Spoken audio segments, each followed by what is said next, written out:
Hello student. Let's crack UPSC CSC के Hindi platform पर मैं शंकर झा आप लोगों का स्वागत करता हूं।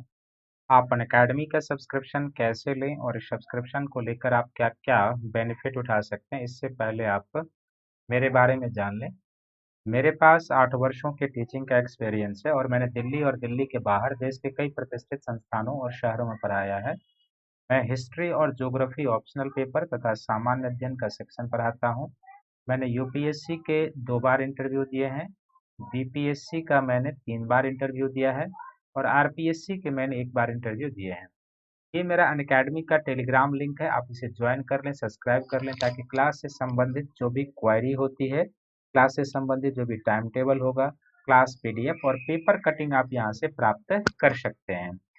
अब आप अनअकैडमी का सब्सक्रिप्शन लेना चाहते हैं तो इसके लिए सबसे पहले आपको अपने मोबाइल के प्ले स्टोर से जाके अनअकैडमी का एक लर्निंग ऐप डाउनलोड करना होगा, तब आप अनअकैडमी का सब्सक्रिप्शन और उसके प्रोग्राम का बेनिफिट उठा सकते हैं।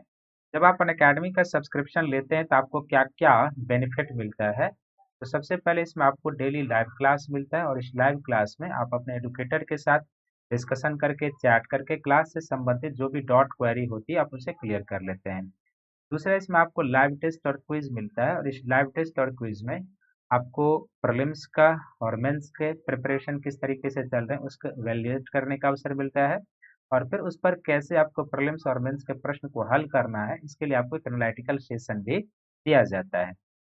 तीसरा, आपको एक स्ट्रक्चर कोर्स की प्राप्ति होती है जिसमें एक निर्धारित समय में आपके यूपीएससी के पीटी और मेंस का सिलेबस कवर करा दिया जाता है और चौथा, आप अनलिमिटेड एक्सेस को प्राप्त करते हैं, अर्थात आप भीड़ का हिस्सा नहीं बनते, देश के सबसे लार्जेस्ट ऑनलाइन एजुकेशन प्लेटफॉर्म से जुड़ जाते हैं, देश के टॉप एडुकेटर से मार्गदर्शन लेते हैं और फिर अनअकैडमी के द्वारा चलाए गए मोर देन 15,000 से भी अधिक प्रकार के कोर्सेज जो यूपीएससी के पीटी, मेंस और इंटरव्यू गाइडलाइन प्रोग्राम से संबंधित है, आप उसका बेनिफिट उठाते हैं। अर्थात अनअकैडमी का एक सब्सक्रिप्शन लेकर आप मल्टी बेनिफिट को प्राप्त कर सकते हैं।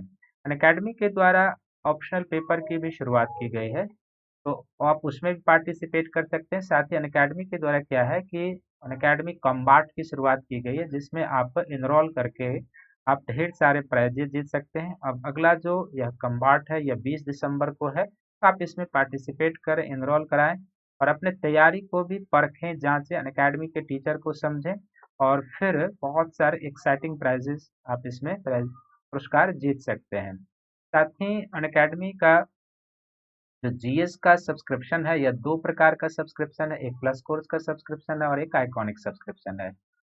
प्लस कोर्स के 12 मंथ का जो सब्सक्रिप्शन फीस है ये 49,500 रुपये का है, लेकिन यदि आप मेरा रेफरल कोड शंकर वाईटी प्रयोग करेंगे तो आपको 10% का डिस्काउंट मिल जाएगा।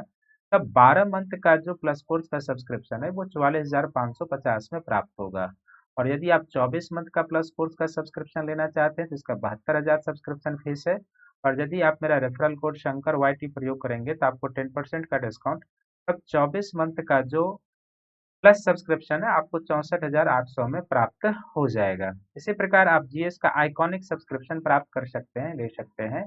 तो जीएस का आइकॉनिक सब्सक्रिप्शन के 12 मंथ का जो सब्सक्रिप्शन फीस है ये 69,500 रुपया है, लेकिन यदि आप मेरा रेफरल कोड शंकर वाईटी प्रयोग करेंगे तो आप 10% डिस्काउंट पाएंगे, तब 12 मंथ का जो सब्सक्रिप्शन फीस है ये 62,550 में आपको प्राप्त हो जाएगा और यदि आप 24 मंथ का सब्सक्रिप्शन लेना चाहते हैं इसका सब्सक्रिप्शन फीस 1,07,000 रुपया है और फिर यदि आप मेरा रेफरल कोड शंकर वाईटी प्रयोग करेंगे तो आप इंस्टेंट 10% डिस्काउंट पाएंगे, तब 24 मंथ का जो सब्सक्रिप्शन है आपको 96,300 में प्राप्त हो जाएगा। आइकॉनिक सब्सक्रिप्शन में आपको मिलता क्या क्या है, तो इसमें आपको लाइव क्लास मिलता है, टेस्ट सीरीज मिलता है, मल्टीपल प्रैक्टिस मिलता है, स्ट्रक्चर शेड्यूल मिलता है, पर्सनल कोच मिलता है, daily mains question answer, study planner और पर्सनल फीडबैक। इसमें जो पर्सनल कोच और डेली क्वेश्चन आंसर प्रैक्टिस कराया जाता है ये आपके लिए सबसे ज्यादा बेनिफिशियल है, क्योंकि जब आप सिविल सर्विसेज जैसे प्रतिष्ठित सेवा की तैयारी करते हैं और जो टफ कंपटीशन है तो इसमें एक प्रॉपर गाइडलाइन मिलना चाहिए, मार्गदर्शक होना चाहिए जो आपके द्वारा लिखे गए कॉपी आंसर को चेक कर सके, समय समय पर आपको सही दिशा दिखाए। तो उस दृष्टिकोण से आइकॉनिक सब्सक्रिप्शन आपके लिए मच बेनिफिशियल है, तो आप आइकॉनिक सब्सक्रिप्शन ले। इसी तरीके से अब आप ऑप्शनल पेपर का भी अलग से सब्सक्रिप्शन ले सकते हैं और ऑप्शनल पेपर का जो 12 मंथ का सब्सक्रिप्शन फीस है वह 27,500 रुपया है, लेकिन यदि आप मेरा रेफरल कोड शंकर वाईटी प्रयोग करेंगे आपको 10% डिस्काउंट यहाँ भी मिल जाएगा। तब 12 मंथ का जो ऑप्शनल पेपर का सब्सक्रिप्शन है वो 24,750 में आप प्राप्त कर सकते हैं। तो आप अनअकैडमी के 1 या 2 वर्षों के प्लस या आइकॉनिक सब्सक्रिप्शन और जीएस का सब्सक्रिप्शन के साथ साथ ऑप्शनल पेपर का सब्सक्रिप्शन लेकर आप प्लस कोर्स में मेरे साथ जुड़ सकते हैं, जिसमें मैं आपका मार्गदर्शन करूंगा और आपकी सफलता को सुनिश्चित करूंगा। तो एक बार फिर से आपका मुगल साम्राज्य के लेक्चर 2 में आपका स्वागत है। पहले लेक्चर में हम लोगों ने देखा है कि किस तरीके से मध्य एशिया की और पश्चिम एशिया की राजनीतिक घटनाक्रम बदल रही थी और उस बदलते हुए राजनीतिक घटनाक्रम ने किस प्रकार से बाबर को भारत आने के लिए प्रेरित किया था। और दूसरा हम लोगों ने देख लिया था कि जो उत्तर भारत की राजनीतिक दशा थी उस समय बाबर के आक्रमण समय वह कैसी थी और उस उत्तर भारत के राजनीतिक कंडीशन ने भी किस तरीके से बाबर को भारत आने के लिए प्रेरित किया और उसमें उसकी सफलता सुनिश्चित हुई थी। आज इस लेक्चर में हम जिन जिन चीजों पर चर्चा करने जा रहे हैं उसमें क्या क्या चर्चा करेंगे। तो सबसे पहले आज हम इस लेक्चर में चर्चा करेंगे पहला कि वे कारण जिसने बाबर को भारत आने के लिए प्रेरित किया था, तो सबसे पहले कारण पर। दूसरा हम लोग देखेंगे कि बाबर के द्वारा जो प्रमुख युद्ध लड़े गए भारत में उस युद्ध के बारे में डिटेल से, प्रमुख युद्ध हर एक के अलग अलग सेक्शन पर। और तीसरा आज जो चर्चा का विषय होगा वह यह होगा कि बाबर के आगमन का भारतीय इतिहास में महत्व क्या है। इस महत्व के बारे में हम लोग चर्चा करेंगे। और जिस तरीके से सल्तनत काल में हमने शासक जब पढ़ रहे थे प्रॉपर शासक सब के बारे में, तो हमने स्थापत्य कला सब का जिक्र नहीं किया था। तो ठीक उसी तरीके से मुगल काल में भी हम अभी स्थापत्य का जिक्र नहीं करेंगे। बाबर भी एक उच्च कोटि का लेखक था, तो उसके पुस्तक के बारे में तो सभी लोग जानते हैं, लेकिन जो कुछ और अन्य चीजें हैं तो हम ना तो बाबर ना हुमायूं, सबका जो आर्ट एंड कल्चर है जैसे मुगल स्थापत्य है, संगीत है, चित्रकला है, साहित्य है, जैसे सल्तनत में आपको लास्ट में बताया था वैसे ही आपको बताएंगे। तो आज ये तीन जो है सबसे चर्चा के केंद्र बिंदु में रहेगा। तो सबसे पहले हम लोग चलते हैं कि बाबर को भारत आने के लिए प्रेरित किसने किया था, यानी कारण क्या था। वो कारण हम लोग एक बार जान लेते हैं, फिर हम लोग देखेंगे। सबसे पहला कारण तो आपको बाबर के भारत आने का यही लिखना है एग्जाम में यदि पूछा जाता है। तो पहला कारण यही था कि जो पश्चिम एशिया और मध्य एशिया, जो आप जान चुके हैं इससे पिछले वीडियो में, इसको संक्षिप्त पॉइंट में, पश्चिम और मध्य एशिया की जो राजनीतिक घटनाक्रम थी, पश्चिम एंड मध्य एशिया की राजनीतिक राजनीतिक घटनाक्रम घटनाक्रम राजनीतिक घटनाक्रम ने भारत की ओर बाबर को आने के लिए मजबूर किया था। और राजनीतिक घटनाक्रम क्या थी वो मैंने पिछले वीडियो में डिटेल से चर्चा किया है। जो उस वीडियो को नहीं देखे होंगे जाके देख लेंगे तो आपको पूरी डिटेल से चर्चा चल जाएगी। दूसरा, इसके पीछे का जो कारण हुआ था कि बाबर को भारत के शासकों से भी बाबर को भारत के शासकों से आमंत्रण, भारत के शासक से आमंत्रण कि आप आइए भारत पर आक्रमण कीजिए। और इसके पीछे क्या कारण था जिसने आक्रमण किया था। मैंने बताया कि जो पंजाब का सूबेदार दौलत खां लोधी था वह भी दिल्ली पर नजर लगाए हुए थे और राणा सांगा भी नजर लगाए हुए थे। तो आमंत्रण किसने दिया था वो मैं आपको बता चुका हूँ। दूसरा, तीसरा पॉइंट, अन्य आक्रमणकारी और विजेता की तरह बाबर भी भारत के धन धान्य की कथा से परिचित था, धन्य धान्य की कथा से परिचित था। और वह इस धन्य धान्य ने जो बाबर की का ध्यान था वो भारत की ओर आकर्षित किया था, ये ध्यान में रखेंगे। तीसरा, चौथा क्या था कि बाबर ने काबुल को जीत तो जरूर लिया था, लेकिन काबुल पर क्या था कि उज्बेक शासक के आक्रमण का भी खतरा था। काबुल पर उज्बेक शासक के आक्रमण का खतरा, उज्बेक शासक, और कहाँ थे उज्बेक शासक, सब पिछले वीडियो में, उज्बेक शासक के आक्रमण का खतरा था। और अभी तक बाबर के हाथ में क्या था कि केवल एक ही काबुल ही था, और यदि उज्बेक शासक काबुल पर भी अधिकार कर लेते तो बाबर के लिए बहुत ही मुश्किल हो जाती। तो ऐसे दशा में क्या था कि वह भारत पर अभियान कर और भारत पर अधिकार कर करके अब उज्बेक शासक के विरुद्ध वह यहाँ पर रह सकता था और भारत से उज्बेकों के अगेंस्ट वो लड़ाई कर सकता था। तो काबुल पर जो उज्बेक शासक नजर लगाए हुए थे वह भी बाबर के भारत आगमन का एक कारण था, चौथा। और पांचवा कारण क्या था कि काबुल की जो आय थी वो बहुत ही, काबुल कोई उपजाऊ प्रदेश नहीं, काबुल की सीमित आय जो थी, सीमित आय, यह बाबर के लिए आर्थिक संकट और आर्थिक परेशानियों का कारण बन रहा था। तो यदि किसी के पास आय सीमित है, वह आर्थिक संकट और परेशानियों का कारण बन रहा है, तो जाहिर सी बात है कि वह शासक चाहेगा कि कोई ऐसा आर्थिक प्रदेश, उपजाऊ प्रदेश हमारे राज्य में आए जिससे हमारे सैनिकों का वेतन मिले। हमारे जो बेग हैं, बाबर चाहता था कि उनके जो सरदार थे, जो उनके बेग थे, उनको वेतन मिले ताकि उनके सैनिकों का भरण पोषण रसद मिले। तो ये जो 5 पॉइंट हैं जो मैंने आपको बताया है, इसको ध्यान में रखना है। जब भी एग्जाम में पूछे ऐसे ही लिखना है कि मध्य एशिया और पश्चिम एशिया की बदलती हुई राजनीतिक घटनाक्रम। क्या बदलती हुई राजनीतिक घटनाक्रम, मैं यहाँ जिक्र नहीं किया क्योंकि पिछले वीडियो में, बट आपको लिखना होगा। बाबर के भारत के किस किस शासक ने किया था आमंत्रण, वो मैं पिछले वीडियो में बता चुका हूँ, आपको यहाँ लिखना है। आप अन्य लुटेरों की तरह, आक्रमणकारी की तरह बाबर भी धन धान्य की कथा से आकर्षित और यहाँ के धन धान्य को लूटना चाहता था। काबुल पर उज्बेक शासक नजर लगाए हुए थे और काबुल की जो सीमित आय थी, इस सीमित आय से भी बाबर चाहता था कि एक हमें सुरक्षित आर्थिक स्रोत वाला कोई क्षेत्र मिल जाए जिससे कि हमारे जो सैनिक हैं, जो बेग हैं, जो अमीर वर्ग है, उनको मैं वेतन दे सकूं और फिर हम एक अस्थायी साम्राज्य का निर्माण कर सकें। तो उस दृष्टिकोण से भी क्या था कि बाबर पश्चिम की ओर तो जा नहीं सकता था, उत्तर की ओर उज्बेक शासक, पश्चिम की ओर ईरान में सफवी शासक। अब एक ही एरिया बनता था कि भारत पूर्व की ओर आए, गंगा घाटी की ओर आए और इस क्षेत्र पर कब्जा करे। यहाँ की राजनीतिक कमजोरी को वो जान चुका था शासकों की। उपयुक्त परिस्थितियां थी, क्या थी उपयुक्त परिस्थितियां, मैंने बताया कि उत्तर भारत राजनीतिक संघर्ष के दौर से गुजर रहा है, दिल्ली पर सभी नजर लगाए हुए हैं और जो दिल्ली का शासक है उसके सरदार खुर्स उसके साथ नहीं है। तो इसी परिस्थिति में बाबर को लगा कि यदि हम भारत पर आक्रमण करेंगे तो फिर हमारी सफलता सुनिश्चित है। तो ये तो हो गए बाबर के आक्रमण का कारण। अब जो बाबर के द्वारा भारत में युद्ध लड़े गए थे, जो 4 युद्ध लड़े गए थे, उस युद्ध पर हम लोग जिक्र करेंगे और किस तरीके से क्या है। तो दूसरा सेक्शन जो हो जाएगा कि बाबर के द्वारा लड़े गए युद्ध, बाबर के द्वारा लड़े गए युद्ध, लड़े गए युद्ध, और इस पर हर एक पर हम क्रिटिकल एनालिसिस करते जाएंगे, आप देखेंगे।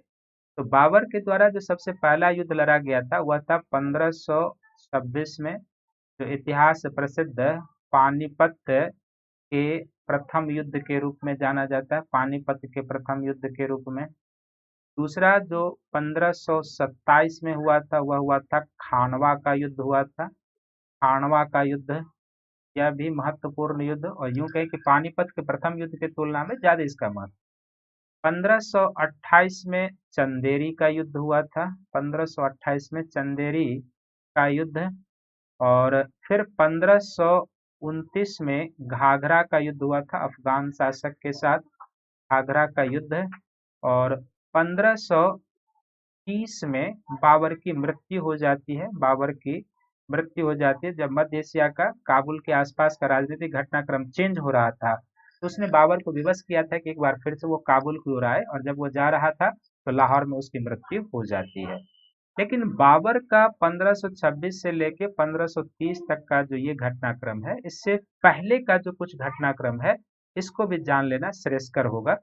तो इससे पहले का जो घटनाक्रम है, जो मैं पिछले वीडियो में बता भी चुका हूँ, फिर से एक बार आप जान लीजिए। 1504 में बाबर के द्वारा क्या किया जाता है, काबुल पर अधिकार कर लिया जाता है, और यही काबुल अभी उसके हाथ में है जब तक बाबर भारत नहीं आया है। दूसरा, बाबर के द्वारा क्या होता है कि 1507 में पादशाह या बादशाह की उपाधि धारण की जाती है, पादशाह की उपाधि। और ये जो पादशाह है एक संप्रभु शासक की उपाधि है, स्वतंत्र शासक, जो आंतरिक और बाहरी सभी मामलों में सोभरजीन शासक होता है, उसकी उपाधि थी। तो बादशाह की उपाधि धारण करता है। फिर 1517 के आसपास वो सीमांत क्षेत्र पर आक्रमण करता है, सीमांत क्षेत्र पर आक्रमण करता है। फिर 1519 में वह भीरा के किला को जीतता है, भीरा या भेरा कहते हैं, भेरा के किला को जीत लेता है। और आगे चलकर वो पंजाब के निकट सियालकोट को भी जीत लेता है। ये बाबर की गतिविधि है पानीपत के युद्ध के पहले से। और जब सियालकोट का युद्ध जीत लेता है तो फिर क्या होता है कि जो दौलत खां लोधी जिसने बाबर को आक्रमण करने के लिए आमंत्रित किया था, तब तक वो अपना पैतरा बदल लेता है। और पैतरा बदल लेता है तो बाबर पंजाब पर भी अधिकार करता है। और जब पंजाब पर अधिकार करता है तो उसका एक रीजन यह भी था कि तैमूरी राजवंश के कई राजकुमारों ने पहले भी पंजाब पर शासन किया था, तो उस रूप में भी बाबर पंजाब को अपना क्षेत्र मानता था। और दौलत खां लोधी को मजबूरन वहां से हटना पड़ा था। और पंजाब पर अधिकार होता है तो दिल्ली सल्तनत और बाबर का जो पंजाब सियालकोट के आसपास का क्षेत्र था, सीमा टकराने लगा था। जाहिर सी है कि यदि बाबर पंजाब में रुकता है, वो दिल्ली सल्तनत के लिए खतरा था, तो युद्ध संभावित अवश्य हो गया था। तो इसी पृष्ठभूमि में आपको क्या है कि बाबर के द्वारा लड़े गए पहले युद्ध पानीपत के युद्ध को समझना है। और पानीपत के युद्ध को समझना है तो क्या क्या इसमें पृष्ठभूमि बनती है, किस तरीके से होता है, क्या है नहीं है। तो सबसे पहला युद्ध जो हो जाएगा उसको हम लोग कहते हैं पानीपत का युद्ध। अब यहाँ पर इसलिए लिखने की कोई जरूरत नहीं है क्योंकि आप जान चुके हैं पानीपत का युद्ध। तो पानीपत के युद्ध का सबसे पहले तो किसके बीच, ये सभी से क्लियर है किसके बीच होता है, ये किसके बीच क्यों होता है, तो ये भी आपको चर्चा करना है। तीसरा, बाबर के जीत का कारण क्या था, जीत का कारण क्या था ये। और जीत के कारण के साथ साथ इस पानीपत के युद्ध का भारतीय इतिहास में महत्व क्या है, इसके बारे में जानना है। महत्व क्या है ये आपको जानना है, ये ज्यादा महत्व है। तो किसके किसके बीच हुआ है ये तो कहने की कोई जरूरत नहीं है, आप भी जानते होंगे कि यह युद्ध जो है बाबर और दिल्ली सल्तनत के अंतिम शासक लोधी शासक इब्राहिम लोधी के बीच हुआ था। इब्राहिम लोधी के बीच हुआ था। और इसमें क्या होती है कि बाबर की जीत होती है, लोधी की पराजय। बाबर की जीत और लोधी की पराजय होती है। युद्ध क्यों हुआ था, तो जाहिर से मैंने बताया था कि बाबर के द्वारा जब सियालकोट पर कब्जा कर लिया जाता है, वो सल्तनत के लिए खतरा।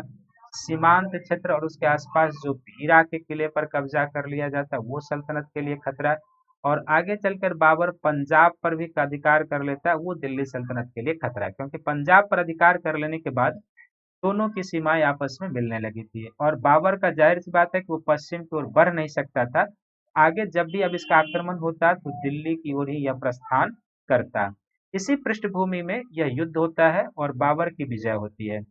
बाबर के इस युद्ध में जीत का जो कारण था, दो प्रमुख कारण थे। एक जो बाबर का तोप खाना था, वह बाबर के जीत का प्रमुख कारण था। बाबर के पास अच्छे तोप थे और उसके उस कुशल तोपची थे। बाबर के पास तोप खाना, और दूसरा जो उसने एक युद्ध की पद्धति सीखी थी जिसको हम लोग कहते हैं तुगलमा। तुगलमा युद्ध पद्धति। यह तुगलमा युद्ध पद्धति क्या है ये आपको जानने की जरूरत नहीं है, पूछेगा नहीं।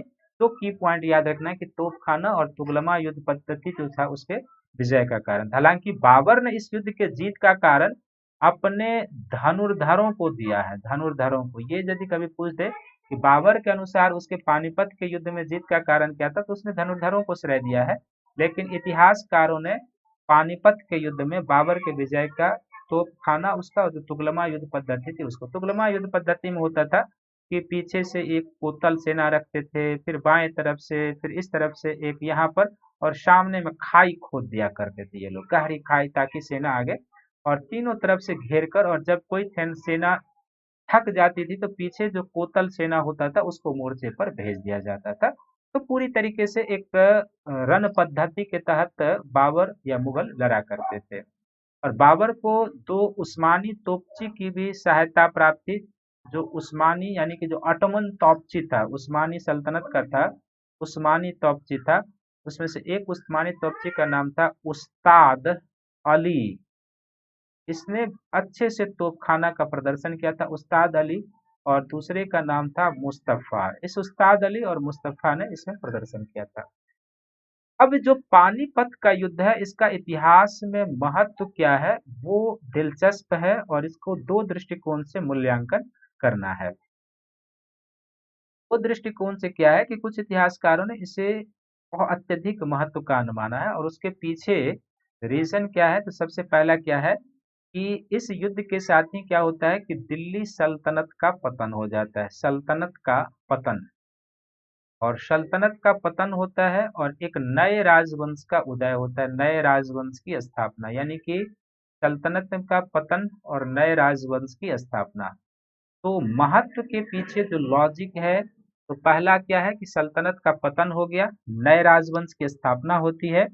तीसरा क्या है कि इसका महत्व, जो दिल्ली से आगरा तक का जो प्रदेश है, दिल्ली से आगरा तक का प्रदेश अब बाबर के अधीन आ चुका था। आगरा तक का प्रदेश बाबर के अधीन आ चुका था, प्रदेश बाबर के अधीन आ चुका था। और फिर लोधी शासकों के द्वारा जो आगरा में, लोधी शासकों के द्वारा जो आगरा में खजाना रखा गया था, लोधी शासकों के द्वारा जो आगरा में खजाना रखा गया था, उसने बाबर की कुछ आर्थिक कठिनाइयों को कम कर दिया। क्योंकि मैंने आपको बताया था आक्रमण के क्रम में कि काबुल की जो सीमित आय थी वह बाबर के लिए पर्याप्त नहीं था, उसके सैनिकों के लिए पर्याप्त नहीं था। तो पानीपत की जीत ने आगरा के खजाने पर उसका अधिकार कर दिया और इस आगरे के खजाने ने उसके आर्थिक तंगहाली को कम करने का प्रयास किया, आर्थिक तंगहाली को कम करने का प्रयास किया। तो इस दृष्टिकोण से इतिहासकारों ने पानीपत के प्रथम युद्ध को एक निर्णायक इतिहास के रूप में माना है। लेकिन कुछ इतिहासकारों का यह भी मानना है कि हालांकि बाबर पानीपत का युद्ध जीत चुका था, सल्तनत की का पतन हो चुका था, लेकिन अभी भी बाबर के सामने चुनौती बची हुई थी। और ये जो चुनौती बची हुई थी बाबर के सामने, शायद अब पानीपत से भी ज्यादा चुनौती थी। तो पानीपत से चुनौती क्या थी? पहली चुनौती तो यह थी कि इब्राहिम लोदी की मृत्यु तो हो चुकी थी, लेकिन अफगान शक्ति का पूरी तरीके से दमन नहीं हुआ था। अफगान शक्ति अभी भी बची हुई थी और ये कभी भी प्रतिकार कर सकते थे। और आगे हम लोग देखेंगे कि आगे इनका अफगानों के साथ युद्ध भी होता है। अफगान शक्ति अभी भी बची हुई। दूसरा सबसे प्रमुख, जो मेवाड़ का शासक राणा सांगा है, तो मेवाड़ के शासक की दिल्ली पर नजर पहले से ही थी।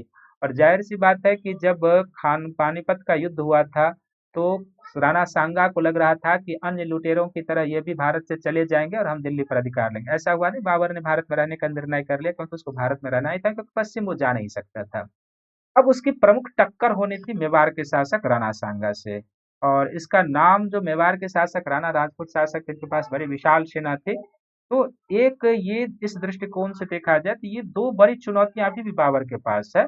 तो कुछ इतिहासकार मानते हैं और जो सत्य के ज्यादा नजदीक है कि हालांकि सल्तनत का पतन हुआ, नए राजवंश की स्थापना हो गई, कुछ आर्थिक कठिनाइयां भी कमजोर हो गई, लेकिन उससे ज्यादा चुनौती बाबर के लिए यह था, उसको मेवाड़ के शासक से निपटना था, अफगान की शक्ति को कुचलना था। तो कुछ इतिहासकार यह मानते हैं कि इससे हमें यह निष्कर्ष निकलता है कि उत्तर भारत में राजनीतिक प्रभुत्व स्थापित करने के लिए एक नए संघर्ष के युग की शुरुआत होती है। ये ज्यादा उचित होगा कि पानीपत के युद्ध ने उत्तर भारत पर अपना प्रभुत्व जमाने के लिए एक नए संघर्ष के युग का शुरुआत किया। और उस नए संघर्ष के युग में अंततः बाबर को ही सफलता मिलेगी। लेकिन यहाँ पर यह आपको ध्यान में रखना है। तो पानीपत का प्रथम युद्ध किसके किसके बीच क्यों हुआ, जीत का कारण क्या था और इसका महत्व क्या है, ये ज्यादा मायने रखता है, ये आप ध्यान में रखेंगे। नेक्स्ट जो दूसरा युद्ध बाबर का हो जाएगा, वो दूसरा युद्ध जो था बाबर का, वह था खानवा का युद्ध। तो जो खानवा का युद्ध था बाबर का, खानवा का युद्ध, इसको भी उसी तरीके से डिटेल से आप जानेंगे खानवा के युद्ध को। तो सबसे पहले आप जानिए कि खानवा युद्ध से बाबर, खानवा युद्ध से पहले पहले की चुनौती, यानी युद्ध हुआ नहीं था लेकिन उसके पहले ही बाबर के समक्ष कुछ चुनौती आ चुकी थी। फिर युद्ध जो होता है किसके बीच होता है, किसके बीच, ये तो सभी को पता होगा। फिर युद्ध का कारण, स्पष्ट कारण तो किताब में नहीं, लेकिन जब आप पूरे राजनीतिक घटनाक्रम का विश्लेषण करेंगे तो पता चल जाएगा कारण क्या था। फिर जीत का, बाबर के जीत का कारण क्या था, जीत का कारण क्या था ये। और फिर उसी तरीके से इस खांडवा युद्ध का महत्व क्या है वो विशेष मायने रखता है। तो जब पानीपत का पहला युद्ध बाबर जीत चुका था, उसके बाद बाबर के लिए कुछ चुनौती समझ उभर कर आती है। तो क्या आती है? तो उसके जो कुछ बेग यानी कि जो उसके बेग जो उसके समर्थक थे, बेग और सैनिक काबुल वापस जाना चाहते थे। बेग और सैनिक काबुल वापस जाना चाहते थे क्योंकि वो थक चुके थे और जाना चाहते थे, पहला वो। दूसरा क्या है कि बाबर की दूसरा जो कठिन है कि गर्मी का मौसम शुरू हो चुका था।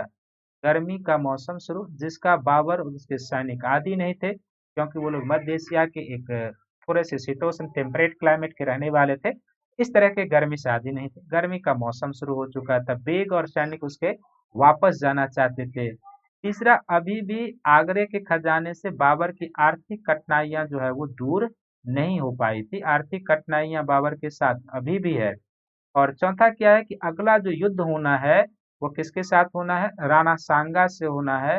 और राणा सांगा उत्तर भारत के एक प्रमुख शासक, इनकी सैनिक चर्चा, इनकी वीरता सभी जानते थे। संभव है कि बाबर के सैनिक भी इनकी वीरता को जानते थे और वो जानते थे कि अगला युद्ध जो होना है वो पानीपत के युद्ध से भी अधिक महत्व का युद्ध है, अधिक।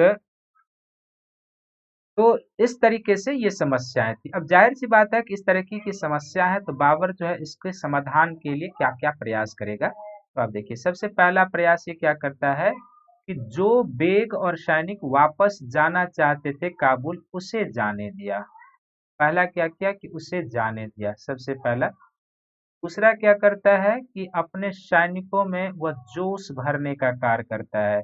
जोश भरने का कार्य करता है कि जैसे युद्ध से पहले जो होता है कि उसने सैनिकों में जोश भरने का काम किया। तीसरा उसने क्या किया कि भांग और शराब की बोतल, एक तरीके से भांग और शराब, खासकर शराब पीना छोड़ दिया और सभी अपने बेगों के सामने उसने क्या किया, शराब की बोतल को तोड़ दिया कि मैं अब ये सब कुछ नहीं करूंगा। शराब की बोतल तोड़ दिया, शराब पीना छोड़ दिया।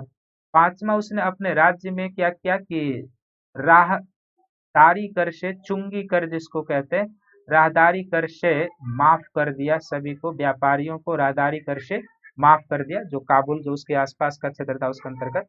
और छठा उसने क्या किया, इस युद्ध से पहले उसने जिहाद, जो धार्मिक नाम पर युद्ध लड़ा जाता है, जिहाद का नारा दिया। तो इन तमाम प्रयासों से वह क्या करता है कि जो सैनिकों का मनोबल कमजोर हो चुका था, जो थक चुके थे, जो वापस जाना चाहते थे, युद्ध से संभवतः डरे भी हुए थे क्योंकि एक बड़े राजपूत शासक से युद्ध होना है, तो उसको उसने क्या किया, दूसरे तरीके से सैनिकों को समझाया। जो जाना चाहते थे जाने दिया, जोश भरा, शराब पीना छोड़ दिया, सैनिकों को भी कहा शराब नहीं पीना है, शराब की बोतल, शराब के बिक्री पर प्रतिबंध लगा दिया, राहदारी कर से माफ कर दिया और जिहाद का नारा दिया। ये सब करके उसने क्या किया कि अपने सैनिकों में जोश भर दिया और वो युद्ध के लिए तैयार हो गए। अब ये जो युद्ध होता है, सभी को पता है कि यह युद्ध जो होता है बाबर के बीच होता है। और बाबर के बीच साथ साथ इनके तरफ कौन है? दूसरी तरफ राणा सांगा होते हैं। बाबर और राजपूत शासक, मेवाड़ के शासक राणा सांगा के बीच होता है। राणा सांगा की तरफ से इस युद्ध में दो और जो प्रमुख वीर लोग होते हैं उसमें एक है इब्राहिम लोदी का भाई महमूद लोदी ने भी इसमें इनका साथ दिया था। इब्राहिम लोदी का भाई महमूद लोदी साथ दिया था बाबर का, साथ ही इस राणा सांगा का। साथ ही इसमें मेवात का जो शासक हसन खां सूर था, मेवात का शासक हसन खां मेवाती कहेंगे, हसन खां मेवाती ने भी राणा का साथ दिया था। और लगभग सभी बड़े राजपूत शासक, सभी बड़े राजपूत शासकों ने बड़े राजपूत शासकों ने राणा का साथ दिया था। बड़े राजपूत शासकों ने साथ दिया था, सैन्य सहयोग दिया था। तो एक तरफ बाबर और उसकी सेना, दूसरी तरफ प्रमुख रूप से राणा सांगा और उनकी सेना, इनका साथ दिया महमूद लोदी जो इब्राहिम लोदी का भाई था। मेवात का शासक हसन खां मेवाती भी अपने सैनिकों के साथ पहुंचे हुए थे और सभी बड़े राजपूत शासकों ने राणा का साथ दिया। आरंभिक उस सफलता के बावजूद भी क्या होता है कि युद्ध में बाबर को जीत मिलती है, राणा को है युद्ध भूमि से भागना पड़ता है और संभवतः उनके सरदार के द्वारा ही उन्हें जहर दे दिया जाता है, विष दे दिया जाता है, जिनसे उनकी मृत्यु हो जाती है राणा सांगा। अब ये जो युद्ध होता है, खानवा का युद्ध होता है, इसका जब आप कारण देखेंगे तो कारण क्या था, कुछ विशिष्ट कारण तो पढ़ने से पता नहीं चलता है, लेकिन जब आप बहुत एनालिसिस करेंगे तो क्या था कि जैसे मैंने पहले ही बताया था कि राणा सांगा का भी जो नजर था वो दिल्ली की गद्दी पर था। वह भी चाहते थे कि दिल्ली पर हमारा अधिकार हो जाए। और दूसरा क्या था कि जब राणा सांगा ने मालवा के शासक महमूद खिलजी को पराजित कर दिया था, तो मालवा के शासक महमूद खिलजी को पराजित करने के बाद राणा की जो सीमा थी वो आगरा तक आ चुकी थी। वहां पर एक पिलिया खीर नदी है, उस पिलिया खीर नदी तक उसके राज्य की सीमा आ चुकी थी। और पिलिया खीर नदी तक उसके राज्य की सीमा आ चुकी थी, तो स्पष्टतः दिल्ली से उसके राज्य की सीमा टकराने लगी थी। अब दिल्ली में बाबर उसके सीमा तक मेवाड़ के शासक की सीमा पहुंचे, और मेवाड़ के शासक का भी जो है उस पर नजर है दिल्ली पर। साथ ही बाबर ने यह भी आरोप लगाया कि राणा बाबर ने राणा सांगा पर यह भी आरोप लगाया कि उसने संधि समझौतों का, यानी संधि समझौते कहने का अर्थ है कि उसने हमें बाबर को भारत पर आक्रमण करने के लिए आमंत्रित किया, लेकिन उसने पानीपत के युद्ध में साथ नहीं दिया। यह आरोप है बाबर का राणा सांगा पर। हालांकि इसमें भी विवाद है कि राणा ने आमंत्रित किया था या नहीं किया था, लेकिन जो भी हो बाबर ने उस पर आरोप लगाया था। और इसी आधार पर चूंकि दोनों साम्राज्य की सीमाएं मिल रही थी, दोनों की दिल्ली पर नजरें थी, यदि बाबर दीर्घकाल तक रहेगा तो राणा के लिए हानिकारक, राणा की शक्ति बढ़ती है तो बाबर के लिए हानिकारक। और इसी राजनीतिक घटनाक्रम में यह युद्ध होता है, और जो बाबर की जीत होती है उसके बाद जो है सो बाबर के लिए, अब इस जीत का जो कारण था पूर्व की तरह ही क्या है, इस जीत का भी वही दो कारण कि बाबर का जो तोप खाना था, जो उसके पास कुशल तोपची थे वो, और दूसरा इसके जीत का कारण था कि जो बाबर ने युद्ध की तुगलमा युद्ध पद्धति सीख ली थी, इस तुगलमा युद्ध पद्धति ने बाबर की जीत सुनिश्चित की। जो उसका तोप खाना था उसने उसकी जीत इसमें सुनिश्चित कर दी थी, ये ध्यान में रखेंगे। अब जो नेक्स्ट युद्ध है और जो महत्व है खानवा के युद्ध का, तो खानवा के युद्ध का महत्व यदि आप देखेंगे तो सबसे पहला तो महत्व इसका यही हो जाएगा कि अब बाबर के कब्जे में दिल्ली आगरा क्षेत्र बाबर सबसे पहला। तो अब उत्तर भारत में बाबर की शक्ति को चुनौती देने वाला कोई प्रमुख शासक नहीं। उत्तर भारत में बाबर की शक्ति को उत्तर भारत में बाबर की शक्ति को बाबर की शक्ति को चुनौती देने वाला कोई शासक नहीं रहा। प्रमुख शासक अफगान तो अभी भी है, लेकिन प्रमुख शासक कोई नहीं है, कोई शक्ति नहीं। जिससे दूसरा बाबर को क्या लाभ हुआ कि दिल्ली और आगरा में बाबर की स्थिति काफी मजबूत हो गई। दिल्ली और आगरा में क्या हो गई, बाबर की स्थिति काफी मजबूत हो गई। और इसका फायदा लेकर जब दिल्ली और आगरा में बाबर की स्थिति काफी मजबूत हो गई, तो दिल्ली और आगरा से पूर्व की ओर, यानी आगरा से पूर्व की ओर उसने अपने साम्राज्य का विस्तार करना शुरू किया। और इस क्रम उसने कई किलों को जीत लिया। ग्वालियर को भारत जीत लिया, बाबर द्वारा जीत लिया जाता है ग्वालियर का किला।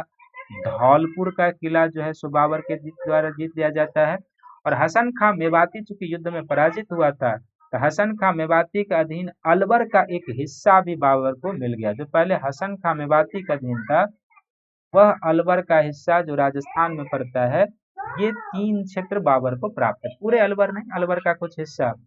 तो इसका महत्व क्या है, खानवा के युद्ध का पहला और सबसे विशिष्ट महत्व कि उत्तर भारत में अब बाबर की शक्ति को चुनौती देने वाला कोई महत्वपूर्ण शासक नहीं रह गया है। हालांकि अफगान बचे हुए हैं एक।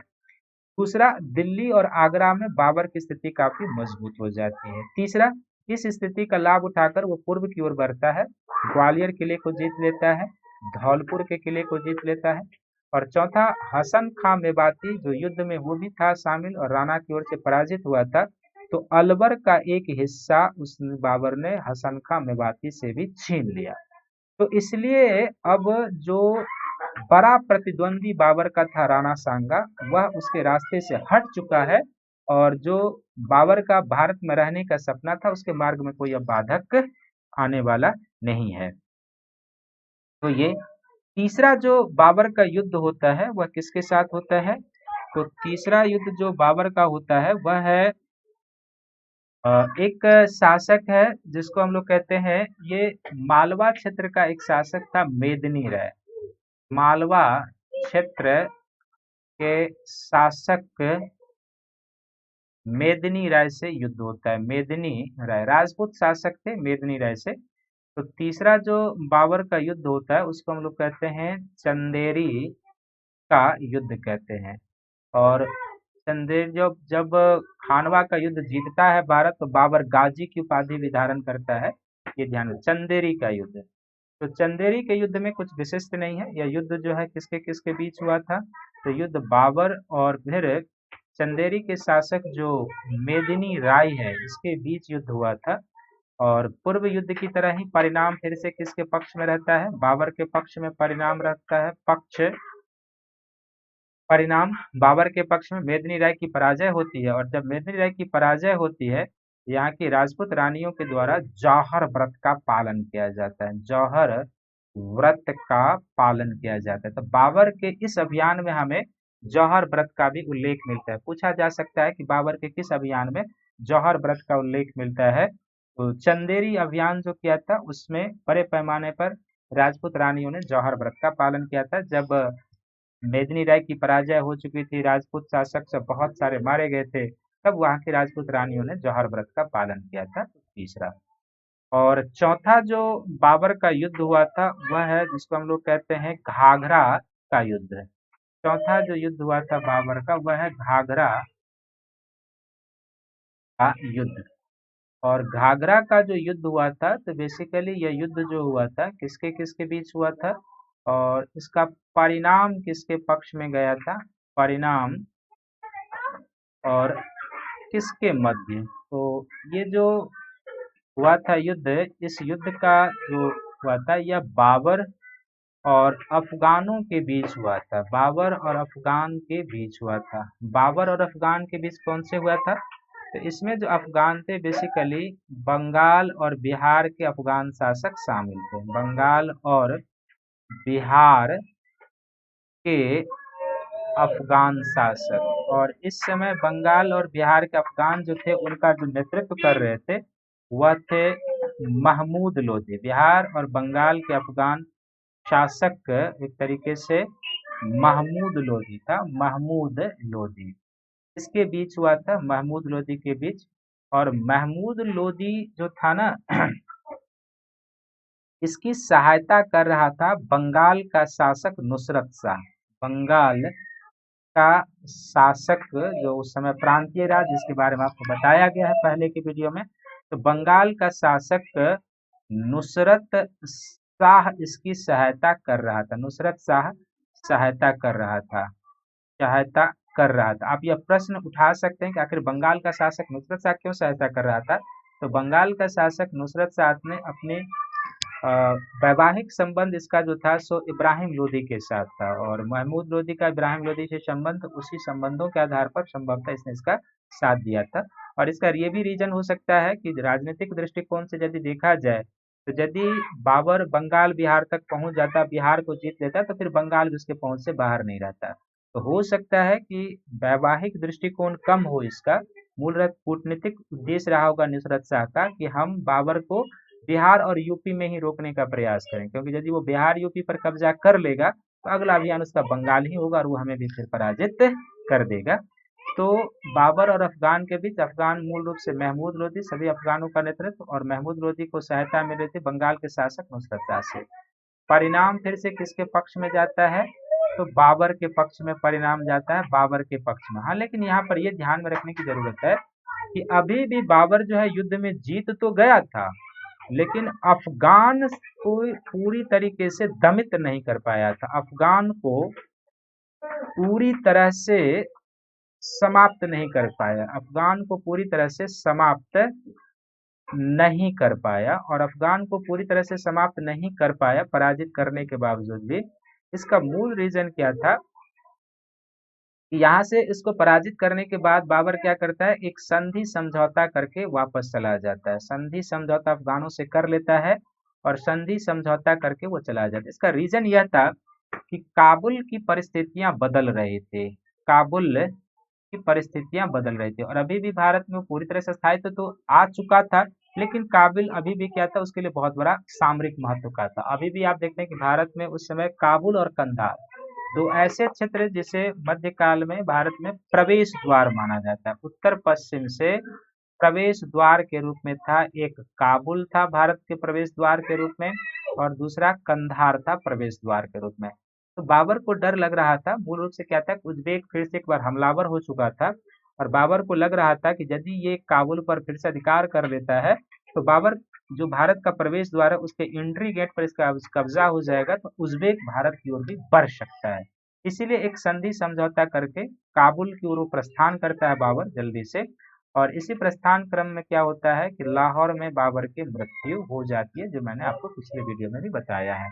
तो इस 4 युद्धों के माध्यम से, जो पानीपत का प्रथम युद्ध है, जो खानवा का युद्ध है, जो चंदेरी का युद्ध है, जो घाघरा का युद्ध है, इन सभी युद्धों के माध्यम से बाबर क्या करता है कि भारत में एक मुगल साम्राज्य की स्थापना करता है। और सभी को पता होगा कि बाबर 2 वीर वंशजों से संबंधित था। वह तैमूर के वंशज से भी संबंधित था और मंगोल के वंशज भी संबंधित था। दोनों ही वंशज के खून बाबर के रक्त में था। आगे भी इसके बारे में जब आपको प्रशासन बताएंगे तब आपको बताएंगे किस तरीके से तैमूरी परंपरा और किस तरीके से मंगोल परंपरा जो था तो इनके प्रशासन में दिखाई देता है। क्योंकि दोनों के वंशज का खून इसमें था, तो दोनों ही प्रशासन की विशेषता बाबर में हमें दिखाई देती है। और बाबर के जो, हमने पिता पुत्र शब्द का जिक्र नहीं किया है क्योंकि वो सब एग्जाम में पूछता नहीं है, इसलिए मैंने किया नहीं है। और वो कौन किसका बेटा था क्या था नहीं है, वो उतना एग्जाम के लिए महत्व रह नहीं गया है। तो ये था। और 30 में मृत्यु होती है, उसके बाद जो है सो हुमायूं शासक बनता है। और किस तरीके से हुमायूं का राज्यारोहण होता है, हुमायूं के राज्यारोहण होने के बाद किस तरह की कठिनाइयां उसके सामने आती है, उसका हम जिक्र अगले वीडियो में आपको करेंगे। लेकिन यहाँ पर ये एक मैं लिंक आपको दे देता हूँ कि अफगान की शक्ति अभी पूरी तरीके से दमन नहीं हुई है और आगे चलकर एक नए अफगान शेरशाह सूर के रूप में, शेरशाह सूरी के रूप में हुमायूं को चुनौती का सामना करना पड़ेगा। ये ध्यान में रखने की जरूरत है। लेकिन अब जो एक सबसे महत्वपूर्ण है कि बाबर के भारत आगमन का महत्व क्या है, उस दृष्टिकोण से देखा जाए तो बाबर के बाबर के आगमन का महत्व क्या है भारतीय इतिहास में, बाबर के आगमन का महत्व। तो बाबर के आगमन का जो महत्व है ये कई दृष्टिकोण से महत्व है। सबसे पहले आपको इसमें देखना है कि बाबर के आगमन का जो महत्व है वह है साम्राज्य विस्तार के दृष्टिकोण से महत्व। साम्राज्य हम पहले पॉइंट आउट कर लेते हैं तब आपको एनालिसिस कर देंगे। साम्राज्य विस्तार के दृष्टिकोण से, तो साम्राज्य विस्तार के दृष्टिकोण से क्या महत्व है, दूसरा हम लोग देखेंगे। पहला पॉइंट हो गया। दूसरा पॉइंट, आर्थिक दृष्टिकोण से इसका क्या महत्व है, आर्थिक दृष्टिकोण से इसका क्या महत्व है। तीसरा, इस आगमन का सैन्य दृष्टिकोण से क्या महत्व है, सैन्य दृष्टिकोण से इसका क्या महत्व है। चौथा, इस आगमन का हम लोग देखेंगे कि प्रशासनिक दृष्टिकोण से क्या महत्व है, सैन्य दृष्टिकोण से अलग एक प्रशासनिक दृष्टिकोण से इस आगमन का क्या महत्व है, वो हम लोग देखेंगे। फिर पांचवा पॉइंट देखेंगे कि सामाजिक और धार्मिक दृष्टिकोण से इसका क्या महत्व है, सामाजिक और धार्मिक दृष्टिकोण से इसका क्या महत्व है, ये एक देखेंगे। और फिर कला एवं स्थापत्य के दृष्टिकोण से क्या इसका महत्व है, कला एवं स्थापत्य के दृष्टिकोण से, स्थापत्य के दृष्टिकोण से इसका क्या महत्व है, ये हम लोग देखेंगे। तो साम्राज्य के विस्तार के दृष्टिकोण से इसका जो पहला महत्व है कि आप देखेंगे कि कुषाण साम्राज्य के पतन के बाद, पूरे प्राचीन काल का भी इतिहास यहाँ पर आ गया कि कुषाण साम्राज्य के पतन के बाद जो है पहली बार भारतीय साम्राज्य में काबुल कंधार का क्षेत्र शामिल हुआ। फिर से एक बार भारतीय साम्राज्य में यानी भारत में काबुल कंधार हिंदू पुस्तक का जो क्षेत्र है, काबुल कंधार और हिंदू पुस्तक का क्षेत्र शामिल हुआ। अशोक के समय में भी कंधार का शिलालेख मिला है, तो अशोक के समय में भी था ही। और कुषाण शासकों के समय में भी काबुल कंधार हेरात सब पर कब्जा था। उसके बाद जो ये भारत के हाथ से निकला, भारतीय शासकों के हाथ से, फिर कभी वापस नहीं आया। सल्तनत काल के भी कोई शासक इसे प्राप्त नहीं कर पाए। लेकिन मुगलों के अधीन फिर से एक बार काबुल, कंधार, हिंदू कुश का क्षेत्र जो है वो भारतीय साम्राज्य का अंग बन गया। एक ये। दूसरा क्या है कि जो सल्तनत के विघटन के बाद छोटे छोटे राज्य बन चुके थे, तो बाबर के दिन जिस मुगल राज्य की स्थापना हुई थी, एक बार फिर से क्या हुआ कि केंद्रीकृत शासन प्रणाली की स्थापना होने से एक महान साम्राज्य के निर्माण का मार्ग प्रशस्त हुआ। महान साम्राज्य के निर्माण का मार्ग प्रशस्त हुआ। तो बाबर के भारत आगमन से एक साम्राज्य विस्तार के दृष्टिकोण से आपको ये बहुत महत्वपूर्ण पॉइंट ध्यान में रखना है। आर्थिक दृष्टिकोण से क्या हुआ, तो आर्थिक दृष्टिकोण से समझने के लिए आपको हम पीछे के पेज पर लिए चलते हैं ताकि आप इसको समझ पाए मानचित्र के थ्रू।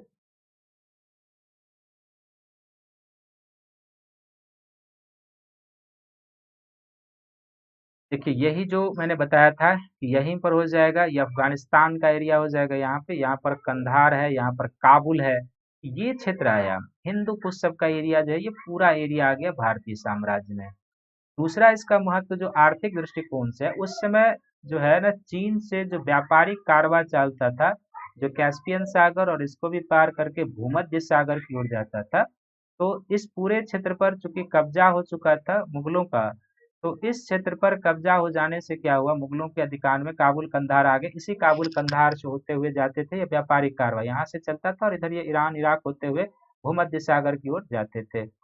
तो इस व्यापारिक मार्ग पर कब्जा हो जाने से मुगलों का क्या हुआ कि इनको चुंगी कर की प्राप्ति होने लगी और आर्थिक साम्राज्य के आर्थिक आधार को इससे मजबूती मिलने लगा। एक बार फिर से आप यही समझ लीजिए कि ये जो व्यापारिक मार्ग है, कुषाण शासकों के समय में ये सिल्क रूट हुआ करता था। तो उस समय जो ये सिल्क रूट भारतीय शासकों के हाथ से निकला था, फिर से एक बार मुगलों के अधीन ये काबुल कंधार से जाने वाला जो मार्ग था, जो कैस्पियन सागर और फिर भूमध्य सागर के तटीय देशों तक जाता था, वह मार्ग फिर से मुगलों के अधीन आया, अर्थात भारतीय शासक के अधीन आए और राज्य की आर्थिक समृद्धि का ये प्रमुख आधार बन गया। तो दूसरा पॉइंट। तीसरा पॉइंट, सैन्य दृष्टिकोण से बाबर के भारत आने का क्या महत्व है, तो बाबर के पहले भी भारतीय शासक संभव है कि बारूद का प्रयोग करना जानते थे, लेकिन बाबर ने पहली बार भीरा के किला पर अभियान के क्रम में उसने बारूद का प्रयोग करना शुरू किया था। भीरा किला पर बारूद का प्रयोग किया। इसके बाद जो है सो भारत के युद्धों में बारूद का प्रयोग होना शुरू हुआ। और दूसरा, बाबर ने कुशल तोप खाना का प्रयोग किया था। इसके बाद क्या होता है कि तोप खाना एक युद्ध प्रणाली में शामिल हो जाता है, युद्ध का दृष्टिकोण बदल जाता है। यानी कि पहले जो हस्ती सैनिक, अभी मुगलों के सैनिक में भी होगा हस्ती सैनिक, लेकिन जो घुड़सवार सैनिक है उस सब का जो है सो महत्व कम होता है, तोप खाना का महत्व बढ़ता है। तोप खाना का महत्व, युद्ध की नई रण पद्धति सब आ जाती है, जैसे तुगलमा पद्धति का भारत में प्रचलन हो जाता है।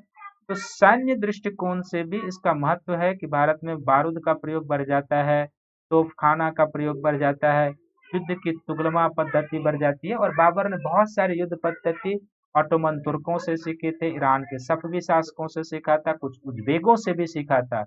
तो बाबर ने जो जो युद्ध कला बाहरी शक्तियों से सीखा था, वह युद्ध कला क्या है, मुगलों की सैन्य व्यवस्था में शामिल हुई और भारत में प्रचलन हुआ। प्रशासनिक दृष्टिकोण से देखा जाए तो जैसे मैंने पहले ही बताया था कि 1507 ईस्वी में बाबर ने पादशाह की उपाधि धारण की थी। और पादशाह जो होता है ना, एक संप्रभु और स्वतंत्र शासक का सूचक है, जो आंतरिक मामलों में भी और बाहरी मामलों में भी स्वतंत्र है, जिसके ऊपर किसी भी प्रकार का नियंत्रण नहीं है। सल्तनत के शासक भी स्वतंत्र थे, लेकिन वो किसी न किसी रूप में खलीफा से मान्यता प्राप्त करने का प्रयास करते थे। हालांकि सल्तनत के शासक या खलीफा का भी सल्तनत के शासक के ऊपर कोई नियंत्रण नहीं था, लेकिन नाम मात्र का ही सही, वह दिखावे के लिए ही सही, लेकिन खलीफा से मान्यता प्राप्त करने का प्रयास करते थे। मुगलों ने खलीफा से मान्यता प्राप्त करने का प्रयास नहीं किया, स्वतंत्र स्ववर्जीन शासक की पदवी धारण की, बादशाह सम्राट की। और बादशाहत के साथ साथ प्रशासनिक दृष्टिकोण में भी बदलाव आता है। जैसे जैसे मुगलों के अधीन हम लोग आगे जाएंगे, तो अकबर के अधीन जो प्रशासन है, एक कल्याणकारी प्रशासन का स्वरूप भर कर सामने आता है, जो कल्याणकारी अवधारणा पर आधारित थी। और इस कल्याणकारी अवधारणा का दर्शन हमें अकबर के राजत्व दर्शनों में मिलता है, जिसको हम लोग फर्र ए इजदी कहते हैं। फर्र इजदी क्या है ये मैं आगे बताऊंगा। तो पूरी तरीके से जो प्रशासनिक दृष्टिकोण है, जो प्रशासनिक व्यवस्था है, उसमें भी परिवर्तन आ जाता है।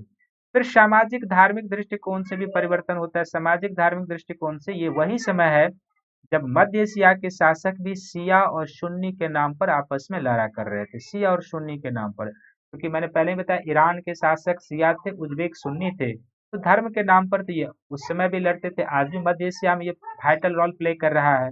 और न केवल बल्कि जो पश्चिमी दुनिया के देश थे वहां भी धर्म के नाम पर लोग लड़ रहे थे। लेकिन ये वही समय है जब मुगलों ने एक धार्मिक सामाजिक क्षेत्र में महत्वपूर्ण शांति और सौहार्द की नीति अपनाई जाती है। अकबर के द्वारा सुलह उकूल की नीति अपनाई जाती है। तो धार्मिक और सामाजिक क्षेत्र में भी नीतियों में परिवर्तन होता है, ये ध्यान में रखेंगे। और कला और स्थापत्य के दृष्टिकोण से भी परिवर्तन होता है। बाबर के आगमन के साथ ही भारत में कला की नई शैली, सब चारबाग शैली, वैसे पहले भी इसका कुछ दृष्टिकोण मिलता है, लेकिन जो मुगलों के अंतर्गत चारबाग शैली है वो विशेष रूप से विस्तृत होता है। फव्वारे वाले उद्यान बनने लगते हैं, झरने युक्त उसमें पानी का बहाव होता है, ग्रीष्म विलास और शरद विलास जैसे भवन सब बनने लगते हैं। और स्थापत्य के क्षेत्र में संगमरमर का प्रयोग होता है, पितृदुरा शैली का प्रयोग होता है। तो स्थापत्य और कला में, चित्रकला में, संगीत साहित्य कला में, सभी में एक नवीनता का समावेश होता हुए हमें दिखाई देता है। तो यही कारण है कि जो बाबर का भारत आगमन है इस दृष्टिकोण से महत्वपूर्ण माना जाता है।